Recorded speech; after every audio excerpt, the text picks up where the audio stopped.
ఈరోజు తలకొండపల్లి గ్రామంలోని అక్షర స్కూల్ వారు నిర్వహించిన సైన్స్ ఎగ్జిబిషన్ జిజ్ఞాసకి రావడం నాకు చాలా సంతోషంగా ఉంది.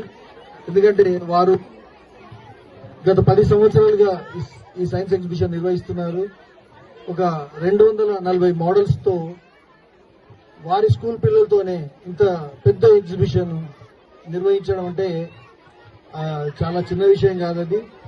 ఆ సైన్స్ టీచర్ కి, ఆ హెచ్ఎం కి, కరస్పాండెంట్ కి చాలా నిబద్ధత, అంకిత భావం ఉంటే తప్ప ఇది సాధ్యం కాదు. అట్లాంటి అక్షర స్కూల్ వారు దీన్ని నిర్వహించినందుకు ప్రత్యేకంగా వారిని అభినందిస్తూ, ఎగ్జిబిట్స్ నేను చూసిన ఎగ్జిబిట్స్ లో చాలా మంది పిల్లల క్రియేటివిటీ, వారి ఆలోచన దృక్పథం, వారి క్యూరియాసిటీ, వారి జిజ్ఞాస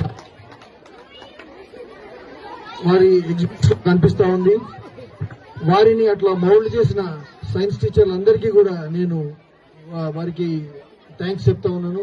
ఎందుకంటే చిన్న పిల్లల బ్రెయిన్స్ లో ఏదైతే మనం ఇన్కల్కేట్ చేస్తామో వారు రేపు దాన్నే సాధించాలనే ఆకాంక్షతో ఉంటారు. కాబట్టి ఈ పిల్లలకి సైన్స్ పట్ల అనురక్తి పెంచడంలో మీ బాధ్యతలు నిర్వహిస్తున్నందుకు మిమ్మల్ని ప్రత్యేకంగా సైన్స్ టీచర్లందరినీ, స్కూల్ యాజమాన్యాన్ని అభినందిస్తూ, ఇట్లాంటి సైన్స్ ఎగ్జిబిషన్స్ పక్క స్కూల్ వాడు కూడా వచ్చి చూడడం, తద్వారా వాళ్ళు కూడా ఇక్కడ అమలుపరచడం, దీని ద్వారా మన సైన్స్ ఎగ్జిబిషన్ లో ఒక ముఖ్య ఉద్దేశం ఏమిటంటే మనం మూఢత్వాన్ని నివారించాలి, కొన్ని గుడ్డి నమ్మకాలని పారద్రోలాలి. ఇంకా కూడా still they are prevailing in our society.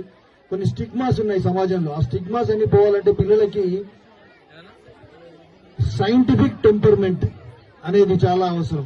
అంటే శాస్త్రీయ విజ్ఞానం ఏదైతే ప్రూవెన్ ఫ్యాక్ట్స్ తోని ఏదైతే ప్రూవ్ చేయబడి ఉంటుందో దాన్ని పిల్లలు వాళ్ళు చిన్న వయసులోనే నేర్చుకుంటే కనుక రేపు వాళ్ళు చక్కని దేశ పౌరులు కాగలుగుతారు, దేశానికి వారి అమూల్యమైన సేవలు అందించగలుగుతారు. ఇంత చక్కని ఎగ్జిబిషన్ ను ఏర్పాటు చేసినందుకు మరొక్కసారి స్కూల్ యాజమాన్యాన్ని, కరస్పాండెంట్ ను, హెచ్ఎంని, ముఖ్యంగా మా Lions Club of Amangal treasurer Shri Srinivas Reddy గారిని ప్రత్యేకంగా అభినందిస్తున్నాను. ఇక్కడికి తీసుకొచ్చినందుకు మా Lions Club Amangal president Govardhan Reddy గారికి కూడా నా ప్రత్యేక ధన్యవాదాలు. Thank you one and all.